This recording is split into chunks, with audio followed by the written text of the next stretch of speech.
Hello and welcome to the Trust and Influence of B2B podcast. I'm your host, Joel Harrison. And for a quarter of a century, one study has shaped how the world thinks about trust. And that's the Edelman Trust Barometer. It's become the definitive benchmark cited by governments, boardrooms and marketing leaders worldwide. And this year's 26th edition, based on nearly 34,000 responses across 28 countries, lands at a particularly critical moment. The 2026 report reveals that 70% of people globally now have what Edelman calls an insular trust mindset. They're hesitant or unwilling to trust people who differ from them in view, values, cultures, or approach. Trust is retreating from institutions to the local and the familiar. And yet, amid this contradiction, business has emerged as the most trusted institution, a position it's held since 2021, sitting closer to people's inner circle of trust than government, media, or NGOs. For B2B marketers, this creates both opportunity and obligation. If employers are uniquely positioned to bridge divides and broker trust, what does that mean for how we communicate, build relationships, and demonstrate credibility? My guest today is Andrew Mildren, MD of Edelman Business Marketing for EMEA. Andrew joined me on this podcast previously to discuss thought leadership, and today we're building on that conversation with the latest Trust Barometer findings. Here's what you'll learn from this episode. First of all, why trust is retreating into insular circles and the forces that are driving it. Second, what Edelman's new concept of trust brokering means to business. Third, how rising nationalism and local trust premium affect global B2B relationships. Fourth, why insularity is a bottom line issue undermining productivity and the ability to lead. And finally, but most importantly, what B2B marketers should be doing differently as a result. Have you found this conversation valuable? Please take a minute, if you do, to subscribe or give us a rating. It really helps us understand and just get the show discovered amongst the wider B2B marketing world. And if you're watching on YouTube, hit the like button and subscribe so you don't miss future opportunities. Andrew, welcome. Thanks so much, Joel. It's great to be talking to you again. Well, it's great to have you back. I think we were discussing earlier on, I think you were one of the first episode I did this podcast, and here we are 48 episodes or so later, and it's great to have you back on discussing this amazing topic. Fantastic. No, thank you. It's good to be here. Great. Okay. Fantastic to talk about your Trust Barometer. As we said, 26 editions, nearly 34,000 respondents. So that's people in their consumer mindsets, because a lot of those people are business people as well, whether they're buyers or marketers. I think before we dig into that, we should acknowledge the study itself was a remarkable piece of sustained strategic thought leadership. Very few research programs stay relevant for over a quarter of a century. What's the secret to keeping it fresh at the centre of business conversations year after year? Look, thank you for those kind words. I know Richard Edelman will be delighted to hear that. I think the key to it is that trust really is the fabric of society. As human beings, we're instinctively programmed to seek out and value the people that we trust, that we have confidence in both our personal and professional lives. And that gives it a relevance for nearly everyone. I think also the fact that it talks about the trust in business, in government, in NGOs, in media, again, just means it touches every aspect of our lives. But whilst it is a perennial topic, the Trust Barometer's remained relevant by evolving with the world events that are happening around it. So 26 years ago, the inaugural study was done at the time of the battle in Seattle, when protesters were campaigning to the World Trade Organization about the impact of globalization. It's then continued through Brexit, through the pandemic, right through to some of the current geopolitical changes and conflicts today. So I think all of that gives it a real timeliness and relevance. And actually, the Trust Barometer probably reflects some of the key tenets for B2B marketing. It's something that focuses on a very tangible human behavioral aspect and something that everyone resonates with. It stays culturally relevant. It's based on strong accumulated data over a period of time. It provides a differentiator for Edelman as a brand, but also it's an essential part of the services and the advice that we give to clients. So I think it's a great example of something that really works through in lots of different ways to complement and support us as a business. Fantastic. And I know one of the key things that you do every year is, as this year, you've got a new angle, a new story to tell from the same data, which is, so you're not just saying, here's what's, repeating the same statistics. You're trying to create a story around it, which obviously is, we all love storytelling in B2B marketing. So let's just talk about the background, the evolution of it. Give us a sense of, we talked about, a sense of how the study works and the scale of it. We talked about the vast number of respondents. How has the business world understanding of trust changed over the years since the barometer has been tracking it? Yeah, sure. So I think it's interesting. We've seen it, and you're absolutely right that we have a different theme each year. I think it's interesting how those themes have evolved. If we look at the key milestones back in 2025, that was the point where we really saw a shift from trust in institutions to trust in peers, and people really feeling more trust and more confidence in people like them. Then in 2015, that was the point where the research really highlighted the importance of trust in enabling innovation. And I think that remains very relevant today. In fact, perhaps even more as we think about the adoption of AI, we think about people's perceptions around medical vaccines and things like that. It's a key issue. By 2016, we started seeing the emergence of what we call the mass class divide. So a gulf emerging between levels of trust between the most well-off and the majority in society. And then in the last 3 years, we've seen some connected themes. This started with an increasing sense of polarization as politicians at both ends of the political spectrum came into power. That then evolved into a feeling of grievance, a feeling of frustration, with greater numbers of people more willing to accept activism to bring about change. And then we now have the theme for 2026, which is around this rise in insularity.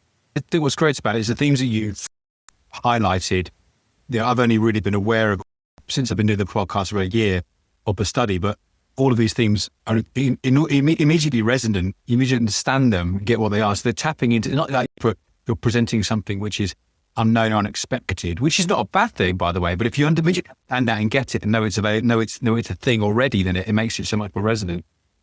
I guess that it feels to me like the backdrop to all this is that we're seeing trust talked about so much more, certainly in the sphere of marketing. It's harder to necessarily apply that if you're a non-marketer, but I feel like the narrative around the importance of trust is really embedded now, becoming really mainstream in a good way. And I'm sure this report has been part of that over the last 25 years, or certainly the last few years. Absolutely. I think it's really key when you think about business, when you think about the ability for companies to be successful in the markets they operate in. Trust really is key. Yeah, and it's evolving really fast. It's never been more challenging to deliver trust. As we don't need to go into that, hopefully people are already on board with that and subscribe to the podcast. But yeah, it's a critical topic right now. So let's talk in more detail about the kind of theme of this year's report, which is the insular trust mindset. And the headline finding this year is striking. 70% of people globally have what you're referring to as this insular trust mindset. And Richard Edelman, who is, as the name suggests, the founder of Edelman, describes the descent over the past 5 years from fear to polarizations to grievance and now to insularity, as you teased out earlier on. What's driving this? And did this trajectory surprise you? Has it been something that you've seen perhaps building up over time? Yeah, sure. I think this study certainly makes for pretty sobering reading, but the trajectory does make sense, albeit I think the speed that insularity has become a challenge for business and society has been very rapid. As I say, in 2024, we did start to see some political shifts. We saw a lot of elections around the world. We saw gains for right and left-wing populist politicians and groups. And these agendas were quite polarizing. And we're really seeing it today.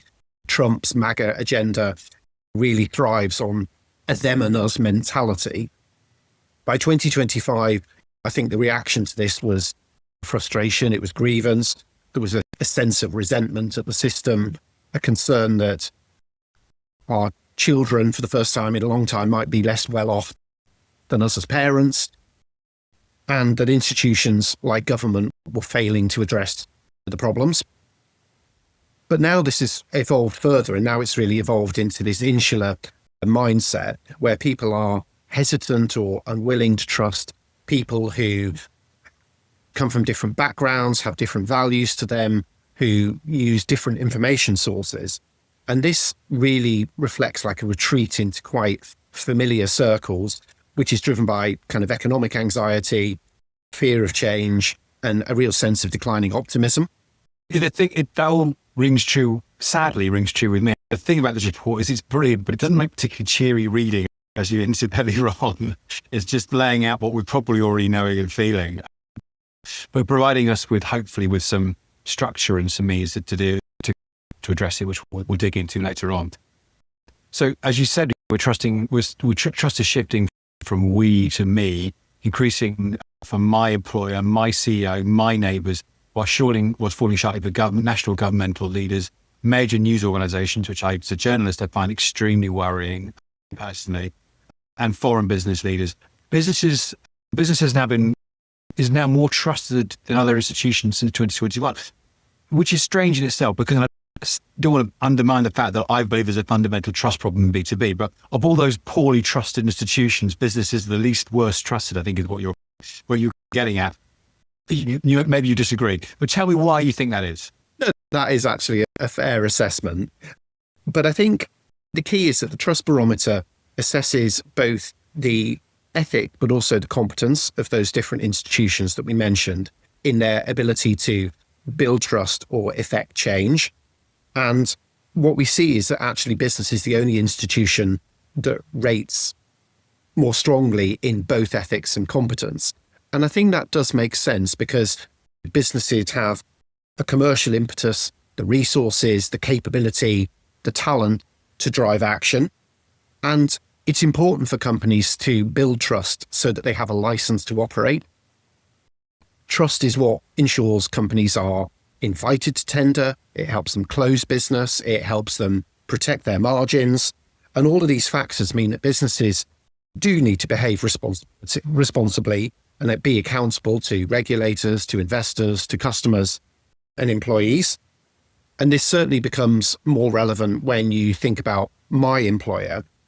And we spend a heck of a lot of time at work. Probably a lot of the people we see the most and our closest relationships are often with people that we work with.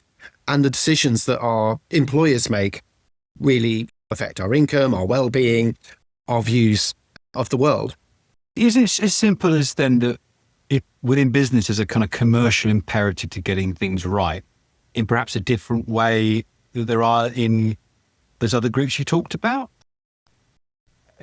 Obviously, governments are held accountable to their electorate, but at the same time, there's a longer franchise for most politicians, whereas businesses, there's an inherent agility required for them to be successful. And if they're not successful, you find very quickly in terms of your revenue or your renewals or whatever. Is that fair? I think it is. If you think about it, companies need to deliver to their employees every day. They need to satisfy their shareholders. They need to hit their quarterly targets. There is a sense of urgency. There is an impetus, a requirement that they get stuff done. And for example, NGOs and governments might be more well-intentioned. Perhaps they find it a bit more difficult to effect change.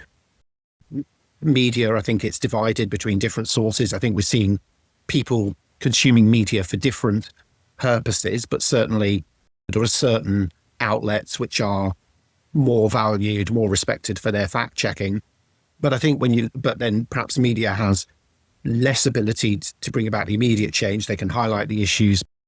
It requires business and other parties to help bring about action. So I think that is fair.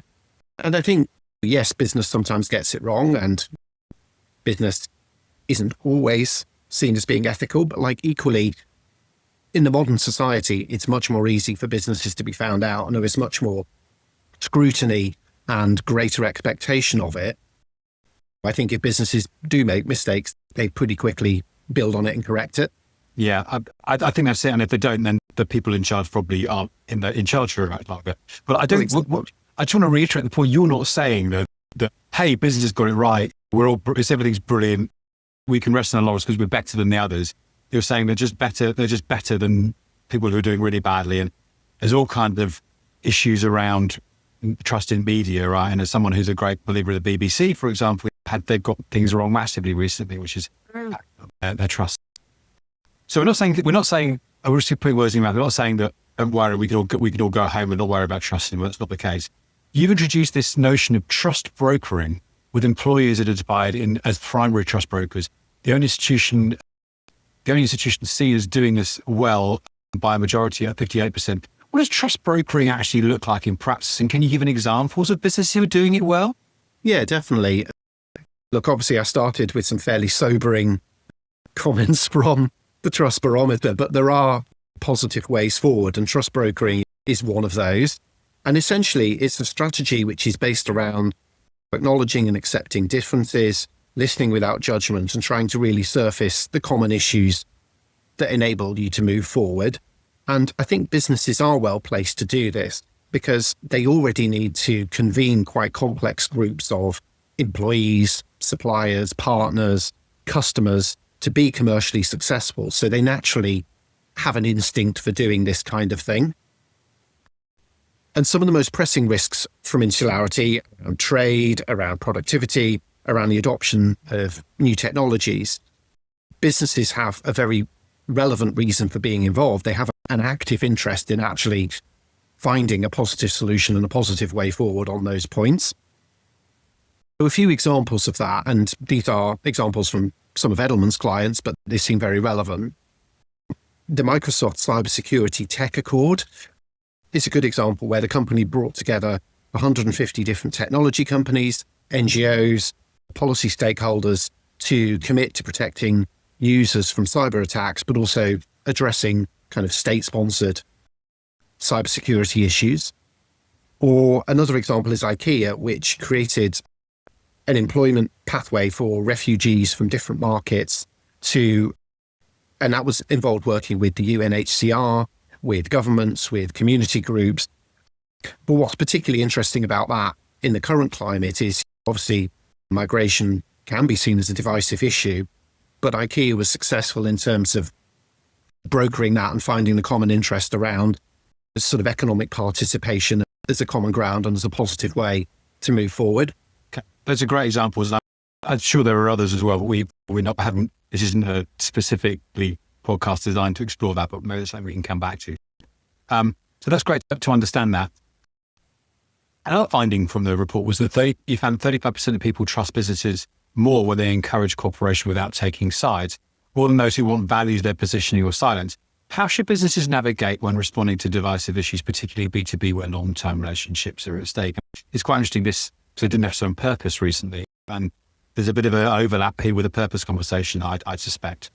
So I think the first thing to say is that businesses can no longer avoid societal issues, and there's a number of reasons for that. Political, societal and cultural issues are increasingly impacting the day-to-day operations of companies. We're seeing that happening with greater rapidity. It's something where businesses do need to try and address it in order to keep business going. I think companies are more transparent. There is more scrutiny of businesses at the moment, and companies are more accountable, whether it's to regulators, investors, employees or customers. Generational shifts in the workforce are also a factor. I think younger generations are more vocal, they're more willing to talk about particular topics that they feel strongly about, but also there's a greater mobility in the workforce, so people move around companies more. Very quickly, it becomes apparent how a business operates day to day. And then we've already talked about how business is seen as the most ethical and competent of all the institutions in terms of being able to address some of these complex issues. But I think there are certain principles for companies when they think about the topics that they venture into. Firstly, businesses should be focusing on the societal issues which they have a credible role and a reason for being engaged with. Those examples that I gave earlier of Microsoft and IKEA are good because there was a very relevant reason connected to those companies of why they should address those issues, but there was a positive societal benefit that they brought about by focusing on that. I think also we touched on this a little bit earlier in terms of how the levels of trust in institutions all are. And there is undoubtedly a challenge around trust right now in business and society at large. And I think that there is a recognition and understanding that no single institution can solve all of those societal problems on their own. And so what that means is that businesses don't need to feel that they have to have all the answers or a complete solution But what they can do very credibly is play the role of facilitator and convener, bringing together public sector and private sector cooperation at a more tactical level. I think that's why we're seeing a lot of interest in areas like working with creators or thought leadership or employee advocacy, because it's about bringing in different voices, different perspectives to explore an issue in the round. And then finally, I think the most important bit is that the words need to be backed up by action. So where marketing communication is often around vision and new ideas and sharing expertise, particularly on these high stakes issues, it's important that that's backed up by meaningful action. And this can come in a lot of forms, whether that is tangible investment in commercial initiatives, whether that's new policies or ways of working, or actively contributing to industry standards. So I think those three areas can act as a guide for companies when they're thinking about how do they try to tackle some of those complex topics. Okay, fantastic. There's so much to dig into there. I think one of the areas we've got to cover really in this is because it's on the news every day, is about local trust versus global trust. You talked about one of the roots of this when this study was instigated was some advocacy demonstrations in Seattle. I'd forgotten that, so fascinating. There's rising insularity has fueled nationalism, with trust in domestic companies far exceeding trust in foreign ones. The widest gaps appearing in Canada, Japan and Germany. I was in Canada last summer and I was struck by the number of maple leaf flags that you could see everywhere. So it's really interesting to hear that, see that kind of nationalism flowering there. Given the current geopolitical climate and trade tensions, what does it mean for global businesses trying to build trust in new markets? So we certainly are, I think you're right, we are really seeing a radical shake-up of some of the quite established trading relationships and political partnerships that we've seen for many years. And I think when the public are worried about the impact on their jobs, about the future prospects of the next generation, it makes people are feeling economically vulnerable. And that means they gravitate towards what feels more familiar, more controllable. And so our feeling is that trust is becoming increasingly local. So the key for businesses here is around not only just being multinational, but actually being polynational.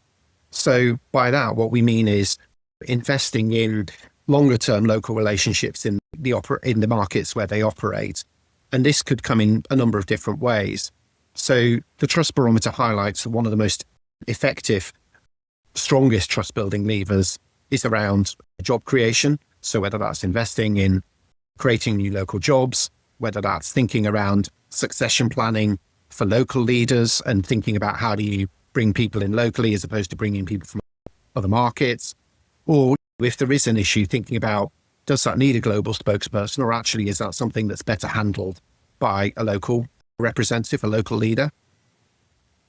I think also one thing that companies can think about is whether they should shift from individual CSR initiatives, which can feel a bit shorter term, to more longer term civic engagement. That could be things like developing partnerships with academic institutes. It could be investing in particular infrastructure, or it could be creating accelerators or innovation hubs in a local market. And then I think companies also can look at how do they build more adaptability into their product portfolios, their positioning, their policies to cater for local norms, and how do they emphasize or build out the local supply chains and local supply relationships that they have. I think the key here is that where in the past globalization used to be about scale and efficiency, in 2026 it's much more about legitimacy, and it's the winning global companies will find the right way of balancing the overall vision with that ability to look and feel local by building trust in the markets where they operate.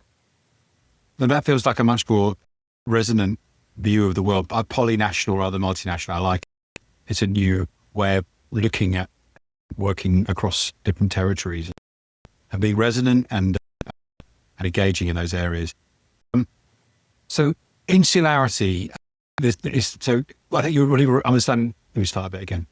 So I think I'm right in saying that the report described insularity now as a bottom line issue, undermining productivity, causing churn and threatening the basic ability to lead.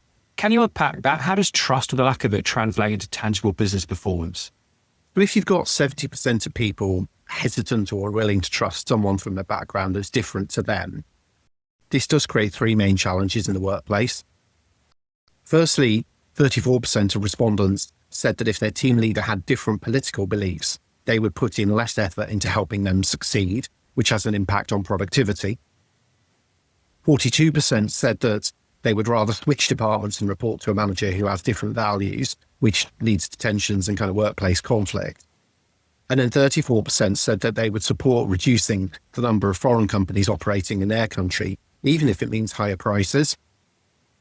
And alongside some of the generational shifts in the workplace that we've alluded to, it does make a much more fluid and complex environment for company leaders to manage.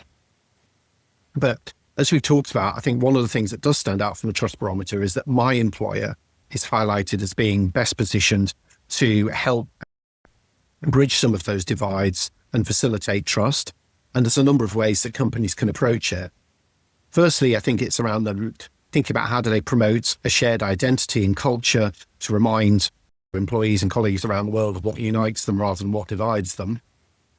Within their own organizations, businesses need to think about how do they create forums and means for employees to share their views, to acknowledge and accept differences, to surface some of those common interests that we talked about. And then I think also another effective strategy for businesses can be around how do they actively bring diverse employee groups together and build teams that require people to collaborate in order to be successful. And companies could think about ways of partnering with unexpected or different organizations to really initiate a bit more of that kind of cross-cultural or cross-political conversation. So I think in any marketing conversation in 2026, particularly one around trust, we're contractually obliged to talk about AI, aren't we? So it'd be ridiculous to have this conversation and not talk about AI. So the report identifies, funnily enough, generative AI has been one of the 5 key events shaping trust over the last 5 years, alongside inflation, misinformation, COVID-19 and trade wars. In a world where anyone can generate content at scale, how is AI specifically affecting trust in business communications? I guess a lot is probably the short answer. And certainly, I don't think you can separate AI from conversations about trust at the moment. And one of my colleagues referenced when they were at Davos recently that actually they saw a real contrast where you have some of the technology leaders that are talking about this panacea for AI, but then you have a lot of the political voices, the workplace groups, the trade bodies that are voicing the concerns there about what's the impact for people and for their jobs and things like that. And I think that dichotomy is becoming more and more pronounced. And you're absolutely right. If people can quickly produce very polished content very quickly, and that content is largely aggregating what's already out there, it all starts to feel very samey. It becomes very hard to feel that there is something different or fresh within that. Now, that's not to say AI isn't a brilliant and powerful tool, but I think that there are a number of things that companies, B2B marketers need to think about in terms of how they respond to that. Firstly, I would say investing in creative craft to really bring in the originality, the humor, the cultural references, the unexpected angles. The campaigns that we all remember are the ones that gave us a little jolt of I wasn't expecting that. And I think that's what Edelman means when we talk about earned creative. It's about how does that earn the right to busy B2B buyers' time? How do you create something that they genuinely want to share with their colleagues or with their boss that makes them look smart? And that's how it becomes more relevant in society.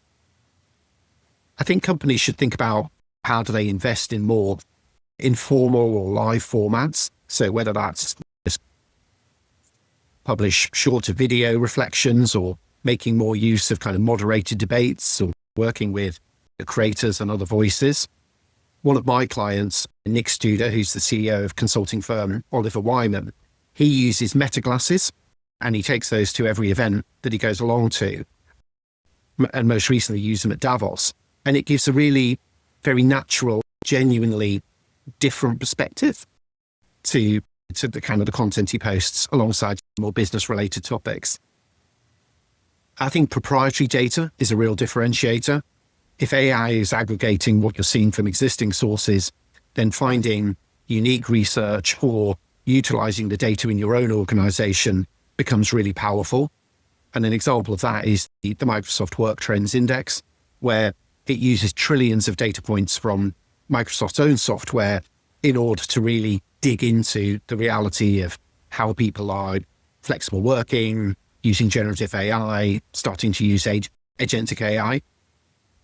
And then I think the other piece is around making AI governance visible, not implied, publishing plain English, accessible communications policies, ensuring you have clear approaches around human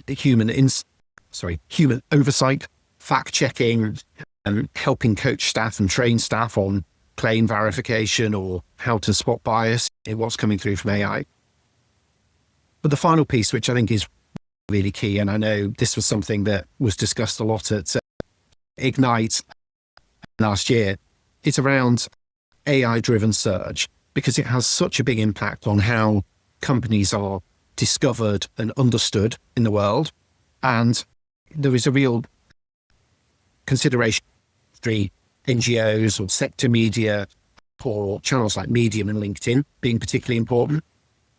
And then we're also seeing review sites and forums, so things like Reddit, Trustpilot, G2 are often used for a lot of verification.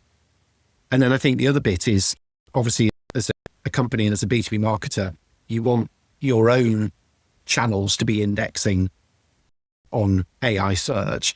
And so really thinking about web and digital channels and how do you have fresh, regular, ongoing content that's being published there, because AI does tend to have a recency bias and you want to be indexing highly when these things come up. And I think with that, just as for many years, companies have, pretty much every business has had an SEO strategy. I think now companies need to be also having a generative engine optimization, geo strategy, as a core part of their marketing planning and marketing mix. So I guess, Andrew, it's been a great conversation. I guess the kind of closing question for me is the kind of where the rubber hits the road is, what do B2B marketers do about all of this? There's so much information that we've discussed and you've imparted over the last half an hour or so. If you're a B2B marketer, you're likely listening to thinking, okay, what do I do about it? What are the most important things they should be doing as a result of these particular findings from 2026? Whether that's rethinking messaging, leveraging employee advocacy, or rethinking how to build trust across buying communities. Are there particular pithy things you can leave people with? Yeah, I think there's 5 things that I would suggest B2B marketers are considering. The first one is benchmark and start using trust as a commercial metric. At Edelman, we've obviously been studying trust for a number of years, and so we've identified 5 universal factors for benchmarking trust, which are around ability, dependability, integrity, purpose, and self. And we could probably unpack those in another conversation. But fundamentally, what that enables you to do is understand how trusted your business is today, how it ranks against competitors, how it tracks against the wider industry. And our clients are starting to really use that to drive meaningful business outcomes. So one client, for example, has been able to show that a 1% increase in trust leads to a 98 million euro increase in sales. You can make that connectivity with that, and that is becoming more tangible to measure.